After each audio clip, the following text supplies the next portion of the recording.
Start. Hello दोस्तों, नमस्कार। मैं सूर्या। मैं इस समय की, जैसा कि आपको पहले ही बता चुका हूं, कि गांव में आ गया हूं। दोस्तों, हम आपको नमस्कार करते हैं। और हमारे दादाजी, जो कि हमारे ग्राम सभा में हमारे हिसाब से सबसे बुजुर्ग व्यक्ति हैं और लगभग 91 प्लस हैं। 91 के ऊपर ही इनका मतलब उम्र हो चुका है। और हम जानना चाहेंगे कि इनका ये लगभग 30 सालों तक गांव से बाहर रहे और 30 साल के बाद आ गए हैं, गांव से जुड़े रहे। और जैसा कि 61 साल, 60 से 61 साल गांव में अपना व्यतीत किए। और हम इनके गांव में जो रह चुके हैं उसके बारे में थोड़ा सा जानना चाहेंगे। पहला प्रश्न हमारा रहेगा कि काका जी, आपको हम नमस्कार करते हैं। और हम जानना चाहेंगे कि आपका ये जो 60 साल का अनुभव रहा है गांव में, थोड़ा सा उसके बारे में 2 शब्द कहें। कही हाँ, बोलिए। कि 60 साल 61 साल हमको यहाँ आए हुआ अपने गांव, जो अपने परिवार के बीच में आया जब हम नौकरी करते थे कलकत्ता में सन 1962 में चाइना लड़ाई से। उसमें हम कहीं फंस गए, इसलिए हमको छोड़ के घर आना पड़ा।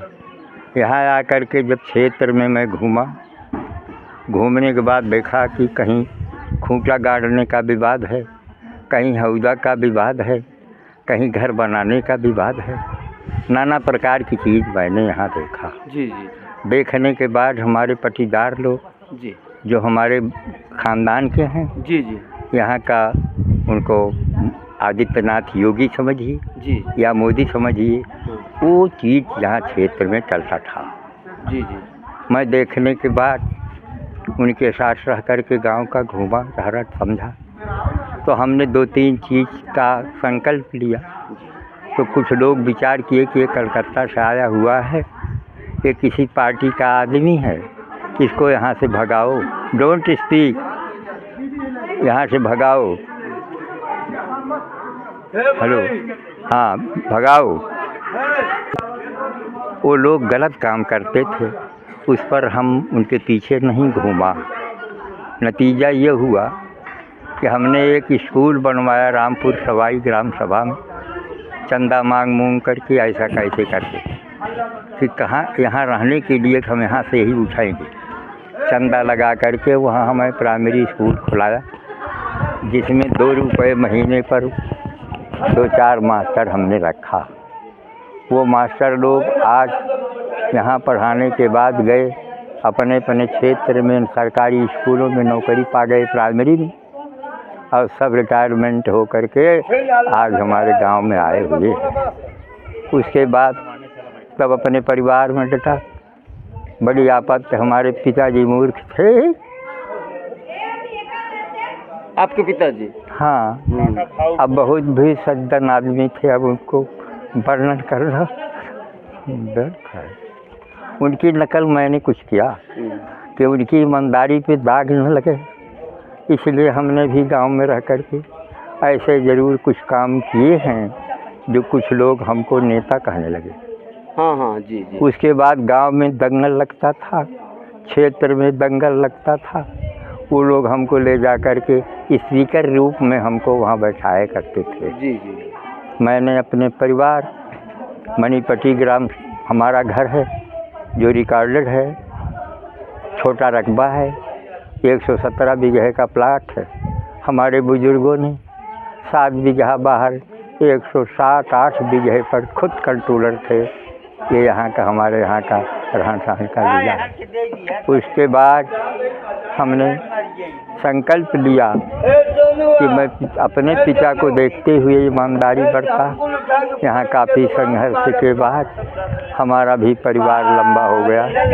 इस समय हम 3 भाई थे, तीनों को क्या बताऊं उनके बारे में। उन लोगों ने हमारा बड़ा सहयोग किया।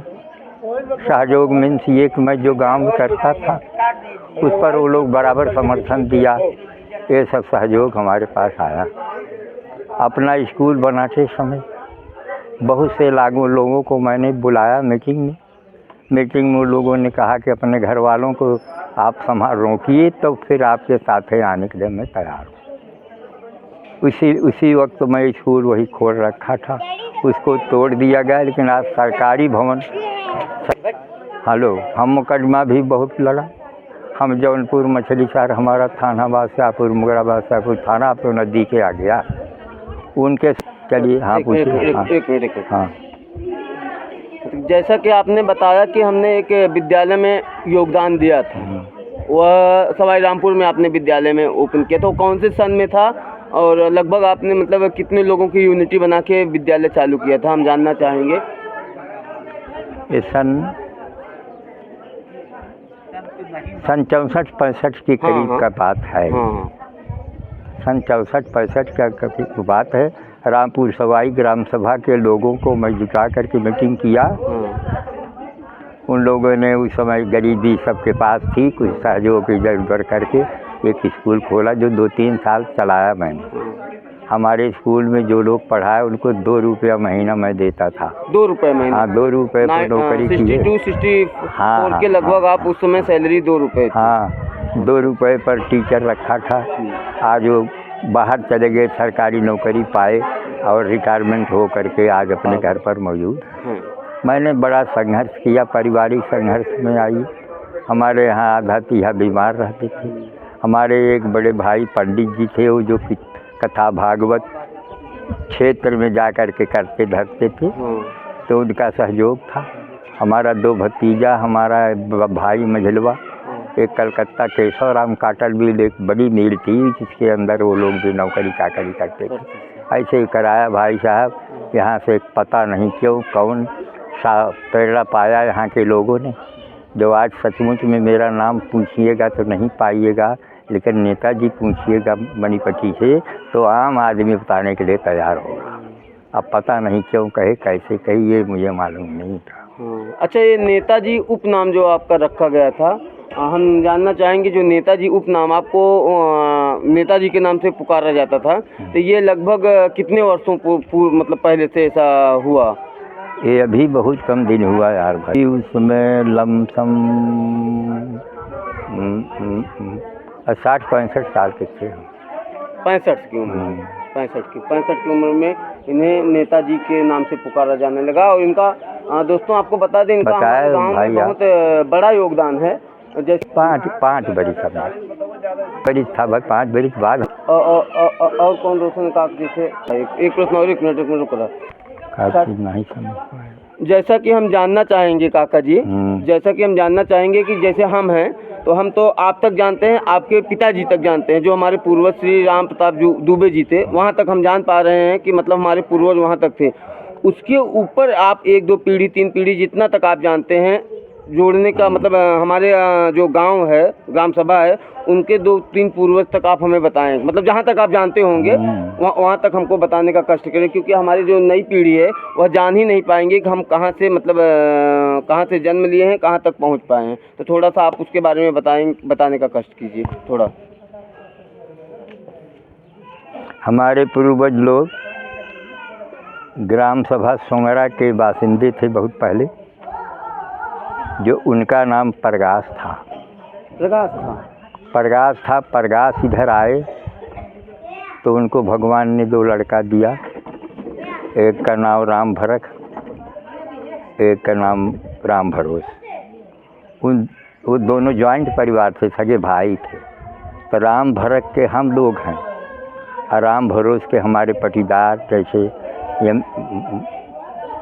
क्या नाम बताइए, जैसे कि श्री कृपा शंकर दुबे। हाँ, कृपा शंकर दुबे जी, विमला शंकर दुबे जी, एक शिवमूर्ति शास्त्री थे। ये राम भरत के थे?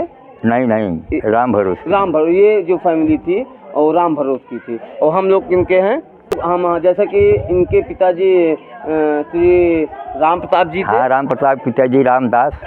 अच्छा, उनके पिताजी रामदास। हाँ, रामदास के पिताजी राम भरत। रामदास के पिताजी राम भरत। राम भरत के पिताजी वही राम जौन बताए, प्रकाश जी। अच्छा, यहाँ राम भरोस के वो लोग हैं, राम भरत के हम हैं, इतना। हाँ, ठीक है। मतलब फिलहाल आपने हमको 3 पुस्तकों की जानकारी बताई, 3 से 4 पुस्तकों की जानकारी। हाँ, जैसे कि हम केवल राम प्रताप तक जानते थे, उसके ऊपर नहीं जान पा रहे। चलिए आगे। ठीक है, इसके लिए धन्यवाद। आप पूछा जैसा कि हम जानना चाहेंगे आपसे, आपने पिछले 60 साल जो गांव में निकाले हैं, 60 साल निकाले हैं, उस समय कैसी स्थितियां थी आपकी? पिछले 60 साल में आपकी पहले की कैसी स्थितियां थी और अब की कैसी स्थितियां हैं? और हमारे जो नवयुवक हैं उनको कुछ आप मार्गदर्शन देने का कष्ट करें, क्योंकि आप 90 के अबव हैं, 90 क्रॉस कर चुके हैं, तो आपको काफ़ी अनुभव रहा है और ज़िंदगी के बारे में कैसे जिया जाता है। उस समय तो बहुत कठिनाइयाँ होती थी और आज तो थोड़ा हमारे हिसाब से कम है, तो उनको थोड़ा मार्गदर्शन देने का कष्ट करें कि आप मतलब किस तरह से ज़िंदगी अपना गुजारने के लिए लोग कौन से रास्ते पे चलें। ऐसा है, यहाँ आने के बाद हमारे बुजुर्ग लोग खेतिहर से खेती बाड़ी, आम या पेड़ फल फूल लगा करके जीविका पार करते थे। उस समय जानवर बहुत सस्ते रहते थे, 8 थी, 10 थी, 15 थी, जिससे जो हो सकता था करते थे। हमने संघर्ष बहुत किया है, अब उसको बताने में बहुत भारी लग रहा है। कुछ बता देता हूँ। एक दो मतलब शब्दों को आप कुछ ऐसी बाधाएं थी जिस बाधाएं के नाते हमारे यहाँ बड़ी तकलीफ़ हमने उठाया है। और हम 3 भाई थे और लोग बड़े थे, हम छोटे थे। बड़े भाई हमारे पंडित जी थे, हमारा कलकत्ता मिल में था, जैसा कि हम बोल चुके हैं। हम यहाँ आए हैं सन 74 में, हमारे यहाँ सरकारी चकबंदी शुरू हुई। उस चकबंदी में इतना संघर्ष करना पड़ा कि ज़मीन हमारे नाम से, पिताजी के नाम से बहुत कम थी। सर जी कहाँ से भगवान की कृपा हुई तो अपने पड़ोसियों से लड़ भिड़ करके उस ज़मीन को मैंने छोड़ाया और उसमें बहुत चकबंदी में बड़ा परेशान हुआ, बताने में मज़ा नहीं। उसी पीरियड में हमारे तीनों परिवार में बीमारी से हम लोग बहुत परेशान थे। सन 64 में कब पैदा हुआ जेपी दुबे? लमसम 56 बरस का है। हाँ हाँ 67 होगा, है ना? बोल सकते हैं नहीं? हाँ बिल्कुल। तो सन 67 में हमारे ऊपर बड़ी आपदा आई कि हमारे घर में ऐसी बीमारी पहुंची कि मेरी माँ मुगराबाद शाहपुर में जा कर के अस्पताल छोटा था उसमें मर गए। और हमारे संतान भी हुए हैं, 3, 4, 5 हैं इस समय। काफ़ी हमारे भाइयों को लेकर के लंबा परिवार हो गया, इस समय हम लोग बहुत हैं। और एक लड़का हमारा बनारस में पैदा हुआ था, ईश्वरी मेमोरियल अस्पताल बनारस। दूसरा लड़का कछवा में पैदा हुआ था जिसका नाम जेपी दुबे है। इसमें बड़ा संघर्ष, पैसे की कमी थी, किसी ढंग से हमने अपना उसका समाधान किया है। और हमारा परिवार जो पटीदार थे, आज भी उनका तालमेल हमारा ठीक है, बड़ा लंबा है। बहुत दिन हो गया हम लोग, ये 28 पुश्त है, लेकिन आज भी एक जगह हाथ उठा देते हैं कि हम लोग यहाँ रहेंगे। यही इतना करने के बाद बरकरार रखा है। हमारी शांति हुई है। अब आज हमारे परिवार के काफ़ी लोग, एक शादी पड़ी थी जिसकी शादी कल हुई है, कल घर के बहुत से लोग आए हुए हैं। अब हमको कुछ प्रश्न उत्तर पूछ रहे हैं, हमको इसके बारे में बोलने का, पढ़े लिखे तो है नहीं, बोलेंगे क्या। लेकिन एक लंबा परिवार हमारा है, इस समय जुटा हुआ है। मैं उनको धन्यवाद दूंगा जो आप लोगों ने जो पूछा है। मैं यही चाहूँगा कि मणिपट्टी स्टेट है, इसकी शान न जाने पावे चाहे कैसे। मरने के बाद ये ध्यान रखना। बोलो कृष्ण भगवान की जय। सब चलो अपने अपने घर खाओ कमाओ। जैसा कि काका जी ने बताया, हमारे यहाँ एक शादी थी, शादी में सभी भाई बंधु आए हुए हैं। आप कैमरामैन को हम बोलते हैं थोड़ा दिखाने का कष्ट करें। हमारे भाई अमित जी थोड़ा सा 2 शब्द मार्गदर्शन करें, 2 शब्द बोलने का कष्ट करें। सभी को नमस्कार। और मेरा केवल यही कहना है कि सब लोग जो है शिक्षा और समाज और स्वास्थ्य के विषय में विशेष ध्यान रखते हुए और अपने परिवार की एकता और अखंडता, क्षेत्र के विषय में जो है अच्छी सोच रखें और विकास करें। बहुत बहुत धन्यवाद। ये हमारे पिताश्री हैं, श्री दिवाकर दुबे, इनको उपनाम से भुआल भी कहा जाता है। और ये हमारे चाचा जी हैं, श्री महाप्रकाश दुबे, जैसा कि इनको मुरारी के नाम से भी जाना जाता है। और ये हमारे छोटे बंधु हैं सोनू कुमार उर्फ राजीव रंजन के नाम से जाना जाता है। और ये भाई साहब हैं श्री राजकुमार दुबे उर्फ राजू के नाम से जाने जाते हैं, आरएसएस से भी जुड़े हुए हैं। इनका काफ़ी मतलब महत्व है। थोड़ा सा आप 2 शब्द मार्गदर्शन कीजिए। जय श्री राम भैया सभी को।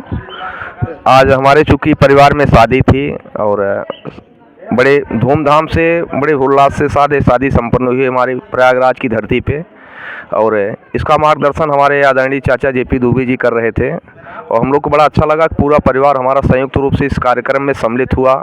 दिल्ली, बम्बई, कलकत्ता से सब आए। वर वधू को अच्छा खासा आशीर्वाद दिया गया और हम यही चाहते हैं कि हमारे परिवार में जो भी कार्यक्रम हो, सारे समाज, सारे परिवार वाले हमारे एकजुट होकर के इसका परिचय दें और समाज में इसका अच्छा संदेश जाता है और लोग देखते हैं कि इनके परिवार आज भी एकता कायम है। कहीं भी कोई कार्यक्रम होता, सारे परिवार इनके कहीं भी रहते हैं तो एक सूत्र में बंध करके चले जाते हैं एक ही बुलावे पे। तो जय श्री राम, वंदे मातरम। धन्यवाद। और इसके बाद हैं अंकित दुबे जी, जो कि उत्तर प्रदेश पुलिस में इसमें कार्यरत हैं। थोड़ा सा भाई साहब 2 शब्द अपना मार्गदर्शन कीजिए लोगों का। सबसे पहले तो सभी बड़े बुजुर्गों को सादर प्रणाम और छोटों को आशीर्वाद। मैं उत्तर प्रदेश पुलिस में हूँ और गांव में हमारा छोटा सा कार्यक्रम था, शादी विवाह था, जिसमें सभी लोग उपस्थित थे। ऐसे कार्यक्रम अगर गांव में होते रहते हैं और बीच बीच में सब आते हैं तो देख करके बहुत अच्छा लगता है, एक अच्छा संदेश जाता है। अभी हमारे काका द्वारा एक संदेश दिया गया जिसको देख करके हमारे आने वाली पीढ़ियों को एक प्रेरणा मिलेगी। हमारा गांव कैसे विकास किया, किन किन परिस्थितियों को झेलकर और काका का क्या योगदान रहा, जिसमें वीडियो के माध्यम से उन्होंने बताया, देखकर बहुत अच्छा लगा। ऐसे ही हम सभी से चाहेंगे कि यूनिटी बनाए रखें और जो कि गांव के सतत विकास के लिए काम आवे। धन्यवाद। धन्यवाद। जैसा कि विशाल जी हैं, विशाल इसमें दिल्ली में, नोएडा में कार्यरत हैं किसी प्राइवेट कंपनी में, और ये हमारे चाचा श्री प्रकाश दुबे जी हैं। इनको अलगू नाम से जाना जाता था। हमारा परिवार शायद एक मैं शब्द बोलना चाहूँगा कि जब इन्होंने पैदा हुए थे तो इस परिवार में उस समय स्थितियाँ बहुत गड़बड़ थी और हमारा परिवार थोड़ा सा विघटन की तरफ बढ़ा था। काका सही है ना? जब ये पैदा हुए थे तो अलग हो गए थे, हमारा जो परिवार था अलग हो गया था। इसके लिए इनका नाम अलगू के नाम से भी जाना जाता है। और फिलहाल दोस्तों ये अनुज जी हैं, छोटे भाई अनुज जी हैं। क्या आप 2 शब्द बोलने का कष्ट करें, मार्गदर्शन देने का कष्ट करें? हाँ, डबिंग हो जाएगा ना, इंग्लिश में बोले, no problem, tell English. Just we have discussed about these our past. I want to say only some lines. Whatever our guardians are, whatever our guardians are saying to us, that only follow that, not argumenting. Okay, thank you. तो दोस्तों, जैसा कि हमने आपको सबसे मिला दिया है और फिलहाल आप हमारे साथ बने रहिए और एंजॉय कीजिए। जय हिंद, जय भारत।